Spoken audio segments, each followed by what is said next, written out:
In this video, we are going to discuss the Bollinger Band. The Bollinger Band was created by John Bollinger many years ago, and it is derived from what they call standard deviations around the mean. The mean is the moving average, and then we have standard deviations of the market. So let me explain and show you. So we're going to insert, sorry, view, navigator. We're going to look at trend and Bollinger Band. We're going to slide this over. And as we see here, Bollinger Band standard is 20 period. Standard deviations are 2. We're going to change this to black. So we're going to show you a few things that most people don't use. Okay, we have the hourly chart. A lot of times this is used on a smaller time frame. 15-minute hourly chart's okay. And what I like to do when I look at the Bollinger Band is, my personal opinion is the 20 deviation is 20 period is way too small of a time frame, and the number 2 standard deviation is too small. What I like to do is right click and change that to 50. So we're going to change that to 50, and you can see it smooths it out. We're also going to add the Bollinger Band again.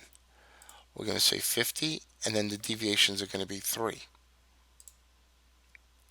We're going to do it one more time. Bollinger Bands, deviations of 4. And one more time. Deviations of 5. Now when you look at the market, you can see the mean, all right, which is 50. Oops, let me just leave that alone for now. When you look at the market, the mean is a 50 period simple moving average, or the 50 period average for the Bollinger Band. And we look at 2 standard deviations, 3 standard deviations, 4 standard deviations, and 5 standard deviations away from the mean, both on the upside and the downside of the market. It tends to help when you're looking at trend. For example, right in here, markets flushing down, and we're looking at more of oversold, more oversold, more oversold conditions. Uh, when you're moving up, we look at how far can the market go in an overbought condition. Okay, and a lot of traders use them in conjunction with other things. For example, let's take a look at our harmonic scanner from iMarkets Live. Let's take a look and put the Bollinger Bands in.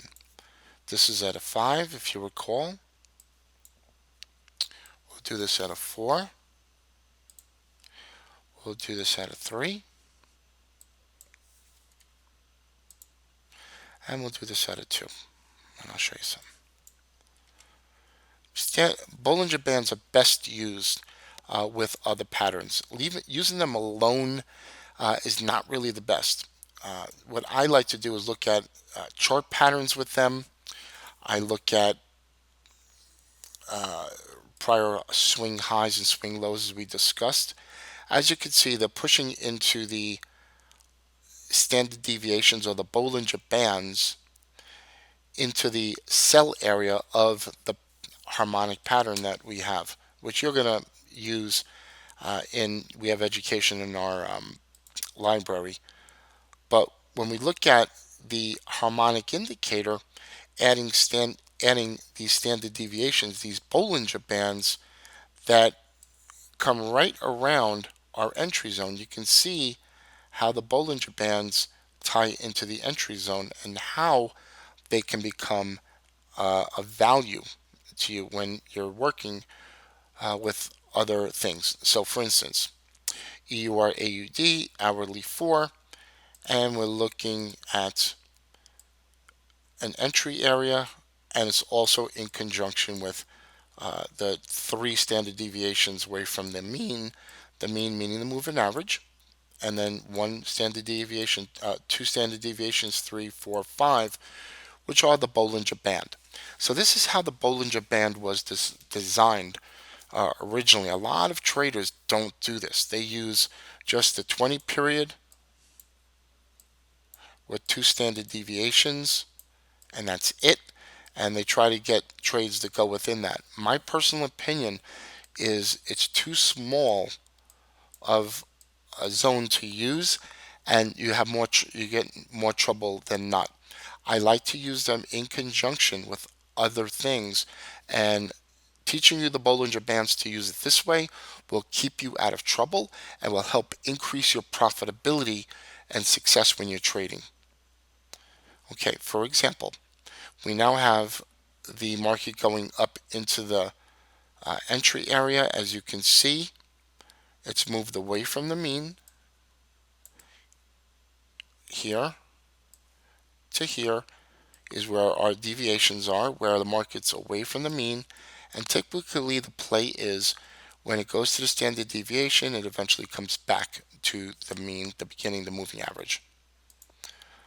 Let's take a look at this. Okay, here's a good example. The whatever this is, U.S. Tech. It looks like Nasdaq. Nope, that's not a good example. Let's see if we can find anything else. I'm not sure if we'll be able to, but maybe we'll try. All right. I like the fact that the entry points are within the Bollinger Bands. They extended, and as you can see, it tested back to the mean or the moving average. So that's the intention of using Bollinger Bands. Very, very easy to set up.